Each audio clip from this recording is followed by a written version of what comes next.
மின்சார கட்டணம் உயர்வு என்பது சில பைசாக்கள் உயர்ந்திருப்பதாக மாநில அமைச்சர் தெரிவித்திருக்கிறார்.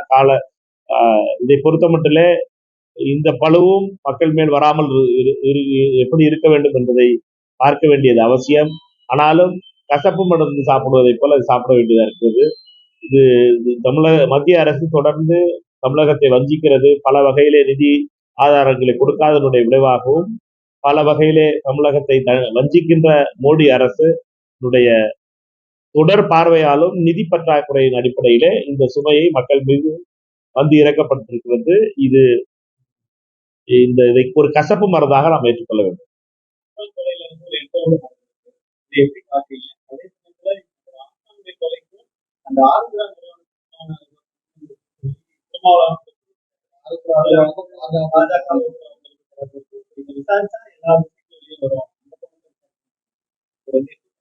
இது மிக முக்கியமானது. அண்ணன் திருமாவளவர்கள் எழுப்பியிருக்க கேள்வி மிக முக்கியமான கேள்வி.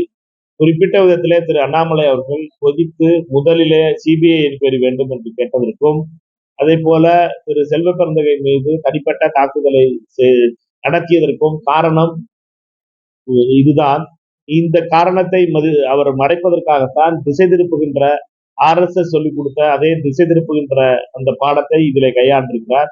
இப்பொழுது தமிழக காவல்துறை இந்த கோணத்திலே இதை ஆராய வேண்டியது மிக மிக அவசியம். அண்ணன் திருமா சொல்லியிருப்பதை போல கூறியிருப்பதை போல இதில் உண்மை குற்றவாளிகள்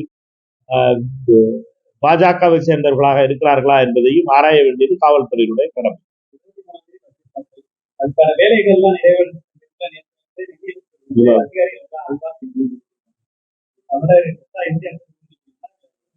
23ஆம் தேதி பட்ஜெட் வந்து தமிழக மக்களுக்கு அல்வா கொடுக்கிறதாக இருக்கும், இந்திய மக்களுக்கு அல்வா கொடுக்கிறதா இருக்கும். அதற்கான முன்னோட்டத்தை இன்று திருமதி நிர்மலா சீதாராமன் அவர்கள் செய்திருக்கிறார்கள். நம்ம அனைவருக்கும் தெரிந்ததுதான்.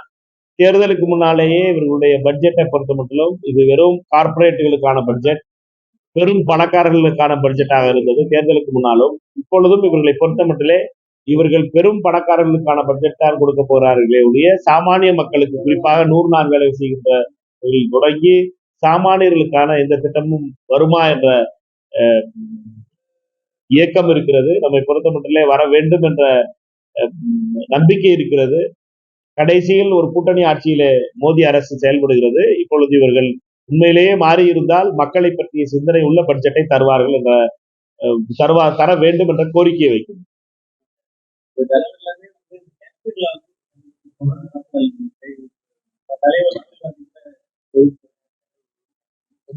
தொடர்ந்து மாநில அந்தஸ்து எடுக்கப்பட்ட மாநில அந்தஸ்து ஜம்மு காஷ்மீருக்கு நீக்கப்பட்டு ஒரு கவர்னர் ஆட்சியிலே ஒரு யூனியன் டெரிட்டரியாக ஆனதிலிருந்து மிகப்பெரிய அளவிலே இப்படிப்பட்ட வன்முறைகள் தொடர்கின்றன. இது மாநில அந்தஸ்து காஷ்மீருக்கு வழங்க வேண்டும், மாநில மக்கள் தேர்தல் நடத்தி உண்மையான மாநிலத்துடைய உண்மையான பிரதிநிதிகளை வைத்து ஆள வேண்டும் என்பதற்கான மிக முக்கியமான தருணம்.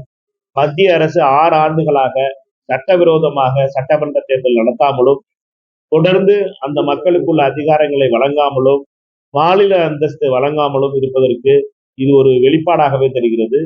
எந்த ஒரு தீவிரவாத செயலையும் நாம் கண்டித்தாக வேண்டும். ஆனால் மத்திய அரசு தொடர்ந்து தன்னுடைய சாதாரண போக்கால், அவர்கள் கடைபிடிக்கின்ற மக்களை பற்றி புரிந்து கொள்ளாத போக்கினால் இப்படிப்பட்ட வன்முறைகள் நிகழ்கின்றன.